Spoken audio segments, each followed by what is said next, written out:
Hello students, welcome to Study Khajana. I am Tanisha. In last lectures we complete our second chapter and today we will do the third chapter. But before studying this, we do some basic concepts, that is circular motion.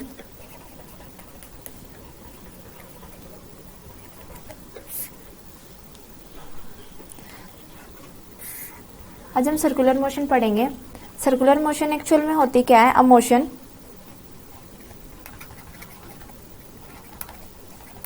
In a circle.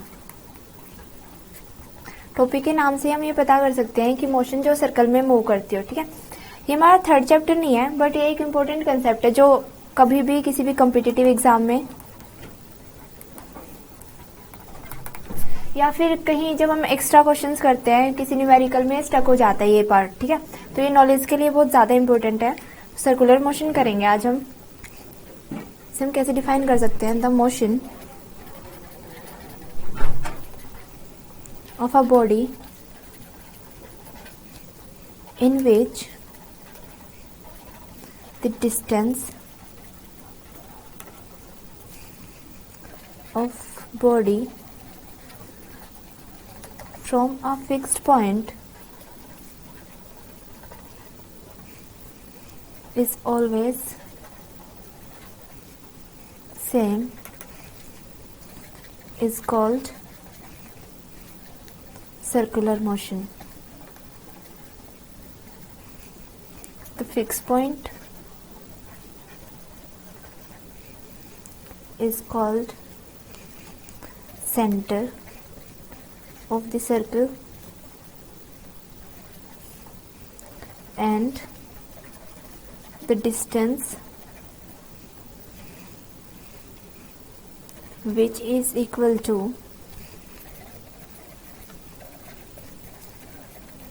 every point is called radius of a circle. Circular motion मैंने आपको पहले भी कई बार बताई है. Circular motion होती क्या है?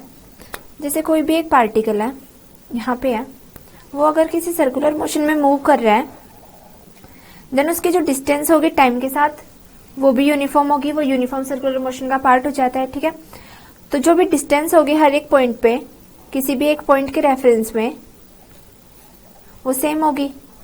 अगर मैं ये वाला point a point of reference लेती हूँ, मीन्स इसके साथ देखती हूँ, तो डिस्टेंस इसकी हमेशा यूनिफॉर्म हो रखी है. अगर यहाँ से डिस्टेंस आ रहा है तो यहाँ पे भी आ रहा है, यहाँ पे भी आ रहा है, यहाँ पे भी आ रहा है. मीन्स किसी भी एक पॉइंट से किसी भी पार्टिकल की डिस्टेंस इक्वल है और टाइम के साथ मूव करता करता उसके साथ इक्वल ही डिस्टेंस सबटेंड कर रहा है. ठीक है, तो वो क्या बनाता है? एक सर्कुलर मोशन. तो उसका पाथ क्या होगा? Circular path. और मोशन क्या होगी? Circular motion. जो पॉइंट होता है, जिस पॉइंट को हम रेफरेंस पॉइंट लेते हैं, वो होता है हमारा सेंटर. और जो डिस्टेंस होती है it can be equal to radius, therefore it is called radius of circle. ठीक है, इसके बाद हमारी ये सर्कुलर मोशन थी. इसके बाद हमारे कुछ बेसिक कंसेप्ट्स आएंगे. अब जो मैं कराऊंगी वो बहुत ज्यादा इंपॉर्टेंट है नेक्स्ट चैप्टर्स के लिए और आपके फिजिक्स के लिए. ठीक है, या वो 11th की फिजिक्स हो या 12th की फिजिक्स हो या कोई कॉम्पिटिटिव एग्जाम की फिजिक्स हो. ठीक है, तो अब जो मैं कराऊंगी वो बहुत ज्यादा इंपॉर्टेंट है. As we know it is a circular motion, therefore velocity will be angular velocity.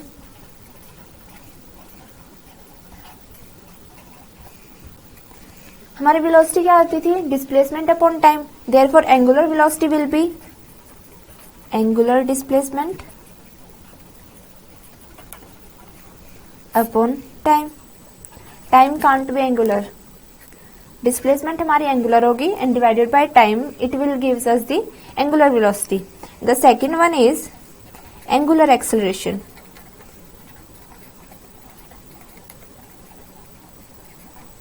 इसको हम रिप्रेजेंट करते हैं अल्फा से. एंगुलर है, दोनों वेक्टर क्वांटिटी है. लास्ट लेक्चर्स में मैंने आपको वेक्टर और स्केलर अच्छे से बताया. Angular velocity divided by time, ये हमारा क्या होगा? Angular acceleration. इसके बाद हमारा क्या आता है? Frequency.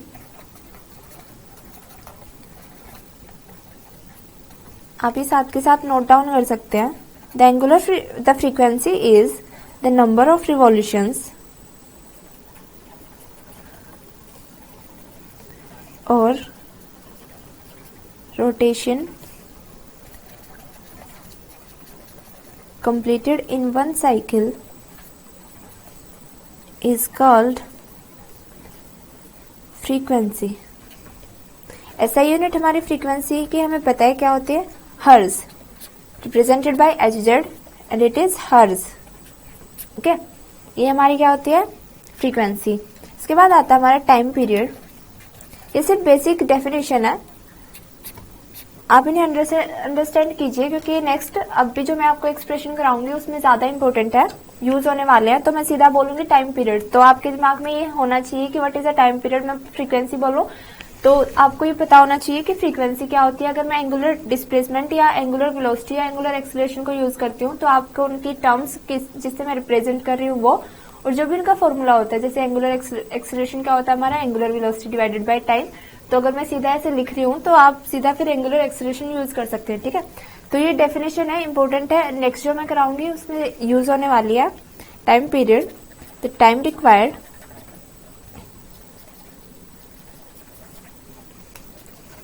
to complete one cycle, one rotation or one revolution is called time period. Okay, time period हमारा क्या होता है, जिसे किसी भी हमें एक रिवॉल्यूशन करना हो या एक साइकिल कंप्लीट करने में, अगर वो यहाँ से स्टार्ट किया उसने, इस पॉइंट से अगर स्टार्ट किया मूव करना, तो दोबारा इसी पॉइंट पे आने में उसे जितना टाइम लगा उसे हम बोलते हैं टाइम पीरियड. ठीक है, क्या बोलते हैं, टाइम पीरियड. इसके बाद आता है हमारा, अब इम्पोर्टेंट है, छोटे छोटे एक्सप्रेशन है, कभी कभी एग्जाम में 1 या 2 मार्क्स के लिए आ जाते हैं, वैसे मोस्टली टाइम नहीं आते हैं, पर इम्पोर्टेंट है इसलिए मैं करा रही हूँ. It is a relation between linear displacement and angular displacement. मेरी लीनियर और एंगुलर डिस्प्लेसमेंट कैसे एक दूसरे से रिलेट होते हैं. अब देखो, कोई भी हमने सर्कुलर मोशन करी, ठीक है, ये मेरा सेंटर था, ये मेरी रेडियस थी, इस पॉइंट पे भी रेडियस थी. इट मीन्स अगर मैं कहूं कि उसने कोई एक एंगल थीटा से सबटेंड किया, मीन्स थीटा आगे गया, वो पहले इस पोजीशन पे था अब इस पोजीशन पे है, पहले ए पे था कोई भी, अब बी पॉइंट पे गया पार्टिकल, तो उसने डिस्टेंस मानो ये डिस्प्लेसमेंट सबटेंड किया. और इसे मैं कैसे रिप्रेजेंट कर सकती हूँ, ऐसे. मैथ्स में हमने पढ़ा होगा angle is equal to arc upon radius. Angle मेरा यहाँ पे क्या है, थीटा, आर्क मेरी क्या है, एस, और रेडियस मेरी क्या है, r. Then it can be written as r is equal to s is equal to r theta. क्या मैं इसे लिख सकती हूँ, दिस इज इक्वेशन फर्स्ट. अब मैं अगर लेती हूँ रिलेशन, ये मेरी क्या थी, डिस्प्लेसमेंट, ये मेरी क्या थी, एंगुलर डिस्प्लेसमेंट. तो s is equal to r theta, ये मेरी क्या है, एंगुलर और लीनियर डिस्प्लेसमेंट में रिलेशन. ठीक है, इट मीन्स अगर मैं एंगुलर डिस्प्लेसमेंट को मल्टीप्लाई करती हूँ आर से, देन मुझे क्या मिलती है, लीनियर डिस्प्लेसमेंट. अब मेरी है रिलेशन बिटवीन लीनियर मोमेंटम,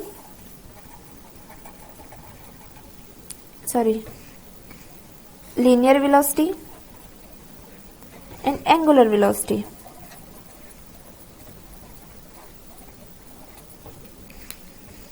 अब हमें पता है s is equal to r theta. अगर मैं इस इक्वेशन को डिफरेंशिएट करती हूँ with respect to time, differentiate में इसे क्यों कर रही हूँ with respect to time, because हम सबको पता है कि अगर डिस्प्लेसमेंट चेंज विद टाइम होती है, rate of change of displacement हमारा क्या होता है, वेलोसिटी. तो अगर मैं इस डिस्प्लेसमेंट को टाइम के साथ डिफरेंशिएट कर दूं तो मुझे कौन सी टर्म आ जाएगी, वेलोसिटी, और मुझे रिलेशन किस में निकालनी है, वेलोसिटी में. तो इसलिए मैं क्या कर रही हूँ, differentiate with respect to time. then ds by dt will be d by dt of r theta, can be written as.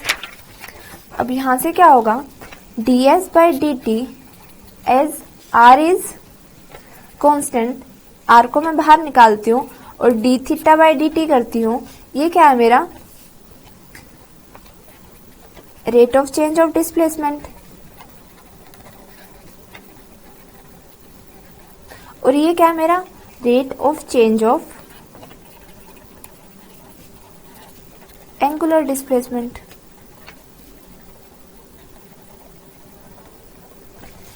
Rate of change of displacement मेरा क्या होता है, velocity,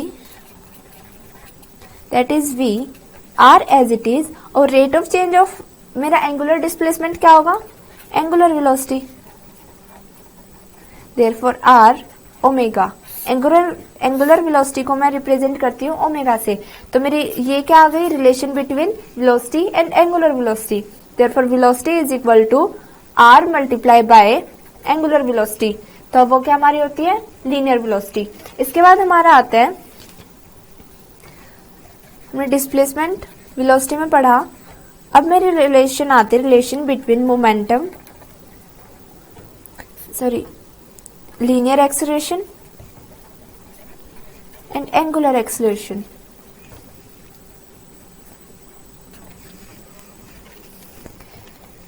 v is equal to r omega होता है, अगर मैं इसे same जैसे मैंने डिस्प्लेसमेंट को डिफरेंशिएट किया, अगर मैं इसे वेलोसिटी को डिफरेंशिएट करती हूँ तो मेरा क्या आएगा, acceleration, then differentiate with respect to time dv by dt d by dt of r omega, r हमारा कांस्टेंट है,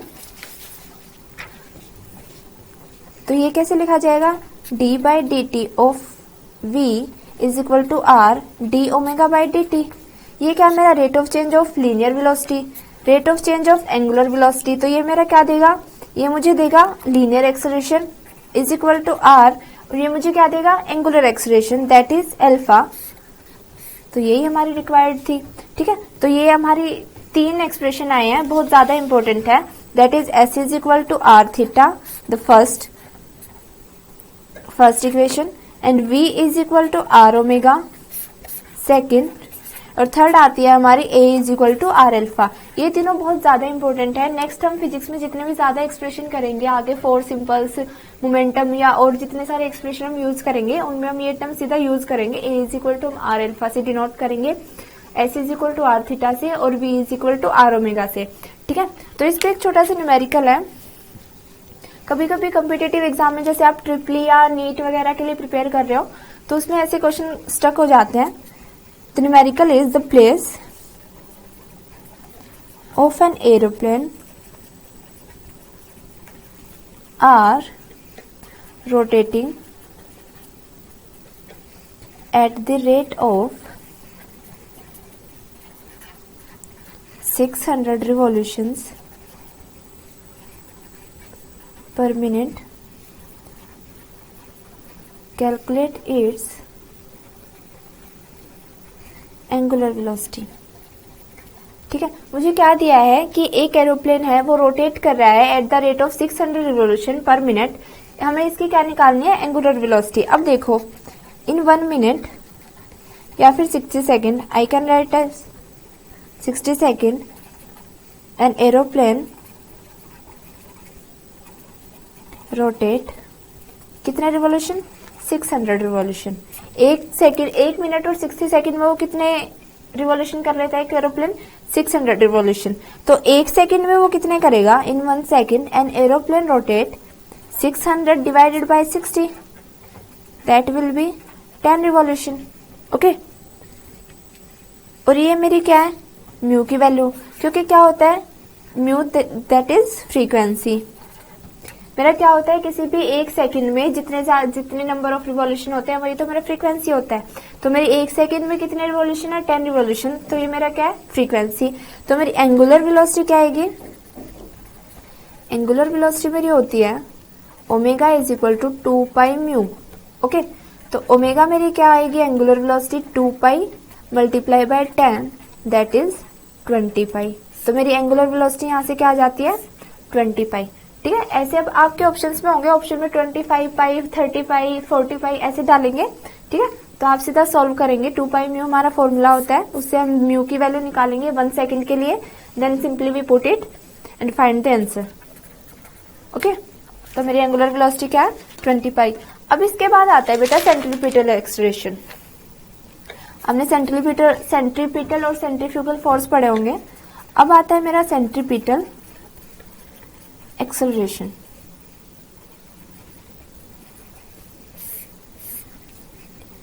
मैंने जो अब तक आपको पढ़ाया, अभी जो सर्कुलर मोशन के बारे में बताया, अब वो मैंने सिर्फ इस एक्सप्रेशन के लिए बताया। ठीक है, जो मैं अब कराऊंगी वो सारे इसमें यूज होगा जो मैंने अब तक कराया। तो it is a important expression. ठीक है, तो आप सेंट्रीपिटल एक्सेलरेशन, अब देखो कि आप सेंट्रीपिटल फोर्स होता था किसी भी मतलब एक सर्कुलर मोशन में जो फोर्स लगता है वो सेंट्रीपिटल होता है अगर वो टुवार्ड्स द सेंटर है, और अगर वो अवे फ्रॉम द सेंटर है तो उसे हम क्या बोलते थे, सेंट्रीफ्यूगल फोर्स। ठीक है, तो ये आप ये दो टर्म से पहले ही जानते हैं कि सेंट्रीपिटल और सेंट्रीफ्यूगल क्या होता है। ठीक है, अब क्या है कि सेंट्रीपिटल एक्सेलरेशन। अब देखो कोई भी एक सर्कुलर मोशन है, ठीक है, ये मेरी रेडियस है r0। अगर मेरा पार्टिकल मूव कर रहा है v वेलोसिटी से, ठीक है, v अब कोई फोर्स उसे सेंटर की तरफ खींच रहा है इसलिए वो सर्कुलर मोशन है। ठीक है, वरना पाथ सीधा ऐसे जाता, यहाँ से पार्टिकल मूव स्लाइटली सर्कुलर ना होके यहाँ पे जाता। ठीक है, यहाँ पे फोर्स लग रहा है सेंटर के टुवार्ड्स, दैट्स वाई हमारा पार्टिकल सर्कुलर मोशन क्रिएट कर रहा है। ठीक है, तो यहां से क्या होता है, सेंट्रीपिटल फोर्स मेरा होता है AV²/r, क्योंकि हमारा सेंट्रीपिटल फोर्स क्या होता था mv²/r, और मेरा फोर्स क्या आता है ma, तो यहां से मेरा a क्या आता है v²/r। इस एक्सप्रेशन में हम यही प्रूव करेंगे कि a is equal to v²/r। Okay, मैं कैसे लिख सकती हूँ, when a body moves within uniform circular motion,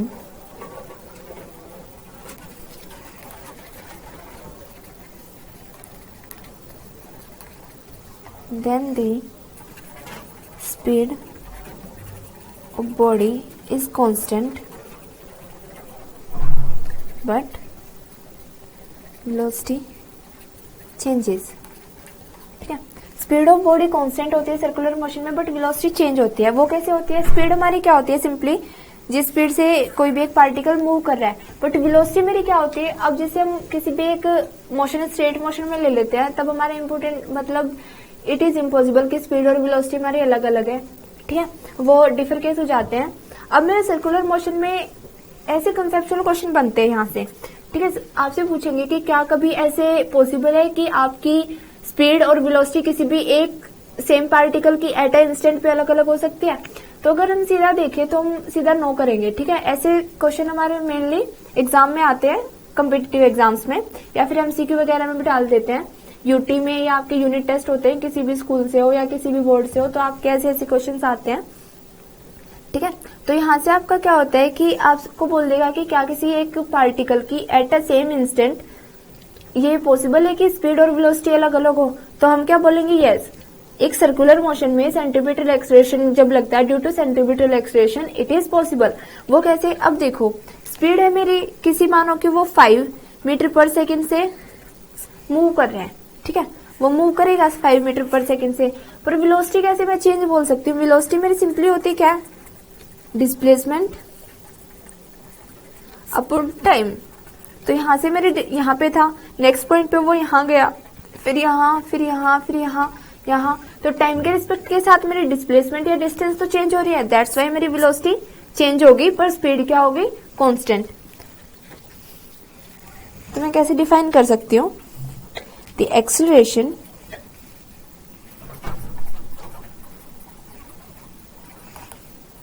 of a body in a uniform circular motion is called centripetal acceleration। Okay, अब इसके लिए मुझे एक्सप्रेशन करना है जिसमें मैं प्रूव करूंगी a is equal to v²/r। ये एग्जाम में पूछ लेते हैं, ठीक है, तो आप इसे अच्छे से करिए। यूनिट टेस्ट वगैरह या फिर आपके कोई भी फर्स्ट टर्म एग्जाम होते हैं उसमें हो जाता है। इस चैप्टर की जो मैं थर्ड चैप्टर कराऊंगी वेटेज बहुत सही है, ठीक है।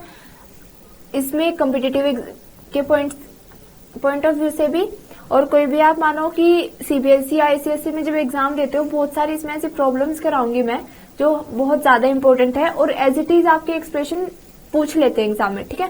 मीन्स कुछ घुमाने का भी चक्कर नहीं है कि आपसे कुछ का कुछ बोल दे जिसमें आप कंफ्यूज हो जाएंगे। जो मैं एज इट इज कराऊंगी वो एज इट इज ही पूछेगा एग्जामिनर। तो अब जो मैं कराऊंगी नेक्स्ट लेक्चर में वो बहुत ज्यादा इंपॉर्टेंट है, तो आप प्रिपेयर रहिए उसके लिए। अगर मैं इसका एक्सप्रेशन करती हूँ,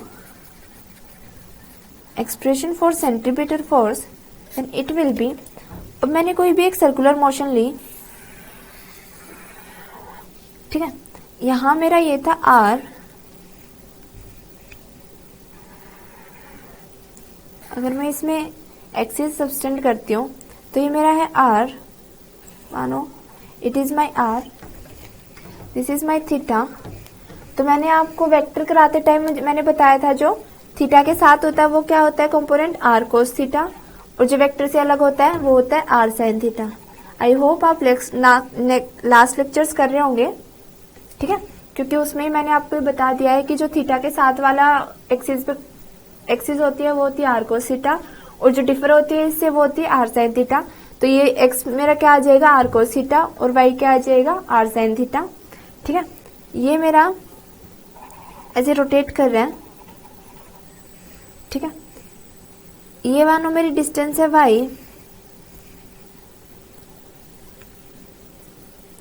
ये होगा मेरा x, ये होगा मेरा y, x एक्सिस के साथ ये वाला होगा x, ये होगा y।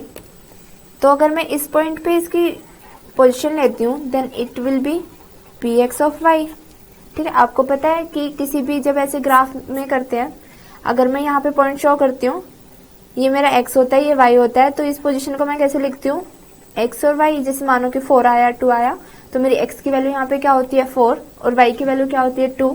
तो मुझे यहाँ पे मैंने ये पार्टिकल यहाँ पे माना है, ठीक है। तो इसकी पोजीशन मैं किसी शो करूंगी p ऑफ एक्स वाई। तुम कैसे कर सकते हैं, consider a body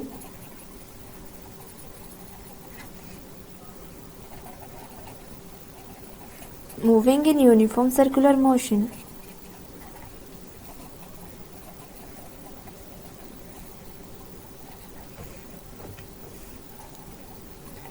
with angular velocity omega. Then अगर मैं r ले लेती हूँ x ऑफ y और y j, ठीक है, तो मेरा x क्या है यहाँ पे r cos थीटा, और मेरा y यहाँ पे क्या है r sin थीटा, है ना। x मेरा क्या r cos थीटा और y क्या मेरा r sin थीटा। तो क्या मैं r को ऐसे लिख सकती हूँ, r is equal to r cos theta i plus r sin theta j। मैंने सिंपली x और y की वैल्यूज पुट करी है। अगर मैं इसको डिफरेंशिएट करती हूँ, मुझे क्या निकालना है, एक्सेलरेशन, ठीक है। सबसे पहले मैं एक्सेलरेशन मेरा क्या होता है, चेंज इन वेलोसिटी, और मेरा वेलोसिटी क्या होता है, चेंज इन डिस्प्लेसमेंट। तो ये मेरी डिस्टेंस है और डिस्प्लेसमेंट है। अगर मैं इसका चेंज निकालती हूँ तो मेरा क्या आएगा, वेलोसिटी, और वेलोसिटी से फिर मुझे क्या निकालना है, एक्सेलरेशन। तो लेट्स मूव कि ये होता कैसे है। तो अगर मैं dr बाय, मेरा वैसे ओमेगा क्या होता है, angular velocity is angular displacement upon time. Then मेरा थीटा को क्या लिख सकती हूँ मैं, एंगुलर वेलोसिटी इनटू टाइम। मैंने लास्ट एक्सप्रेशन में किया है। तो यहां से अगर मैं r में पुट करूं तो क्या आएगा, r cos omega T I plus r sin omega T J. तो अगर मैं इस डिस्प्लेसमेंट को डिफरेंशिएट करती हूँ विद रिस्पेक्ट टू टाइम, तो मेरा क्या आ जाएगा, d by D T of r cos omega T I plus r sin omega T J. तो क्या मैं इसे ऐसे लिख सकती हूँ, d by D T r cos omega T I plus d by D T of r sin omega T J.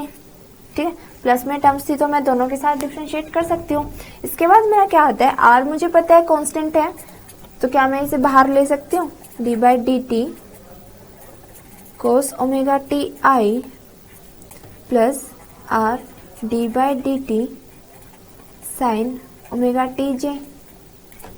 ठीक है, अब देखो मेरा जो कोस का कंपोनेंट, कोस का जब मेरा डिफरेंशिएशन होता है तो वो क्या होता है, D by D T of cos theta मेरा, D by D T of cos T अगर मेरा है तो वो क्या होता है मेरा माइनस साइन टी, और अगर मेरा D by D T of मैं साइन टी लेती हूँ तो वो होता है मेरा cos t.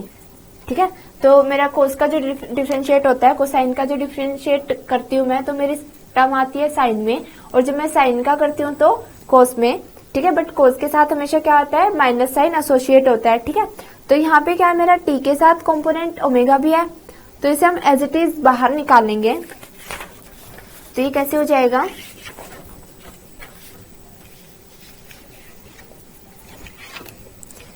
Are D by D T, अगर मैं कोस ओमेगा टी का करती हूँ, और are D by D T अगर मैं साइन ओमेगा टी का करती हूँ, तो कैसे आएगा, आर ओमेगा मेरा बाहर आया और कोस का क्या आ जाएगा, माइनस साइन ओमेगा टी आई। ओके, बाहर ओमेगा मैंने बाहर लिया तो मेरा साइन का क्या आ जाएगा, कोस ओमेगा टी जे। ठीक है, तो it will be minus R omega sine omega T J T I plus R omega cos omega T J. अगर मैं आर ओमेगा को कॉमन लेती हूँ तो मेरा क्या आएगा, minus sine omega T I plus cos omega T J. इस तरफ क्या था मेरा, D R by D T, और ये क्या होता है, सिंपली वेलोसिटी। तो मेरी ये टर्म किसके लिए आ जाती है, वेलोसिटी के लिए।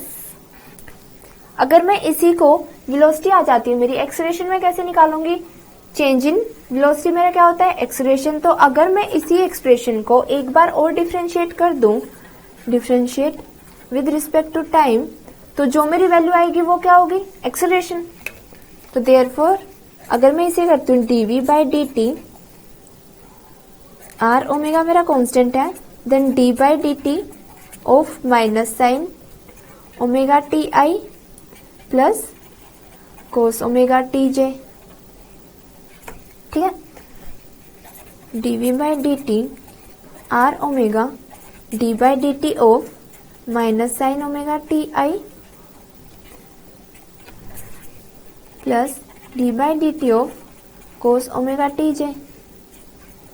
मैंने सिर्फ स्प्लिट करा है टर्म्स के साथ डिफरेंशिएशन को, तो मेरा यहां से क्या आएगा, d v by D t will be मेरा, अगर मैं माइनस साइन का मेरा क्या होता है डिफरेंशिएशन कोस, तो मेरा आर ओमेगा, और यहाँ से क्या आएगा, माइनस ओमेगा ही कंपोनेंट आगे, साइन का मेरा क्या आएगा, कोस omega T I plus D by D T of cos omega T का क्या आएगा, माइनस ओमेगा, और मेरा कोस ओमेगा टी का क्या आएगा, माइनस साइन ओमेगा टी जे।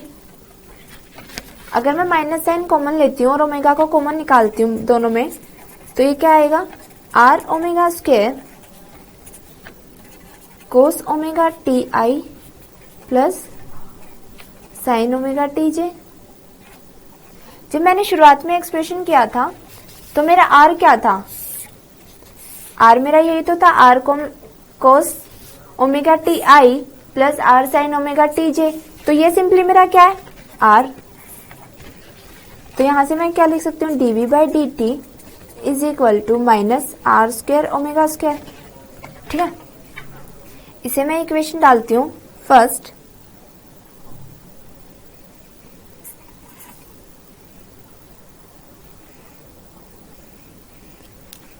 मेरा v क्या होता है, v is equal to r square omega square.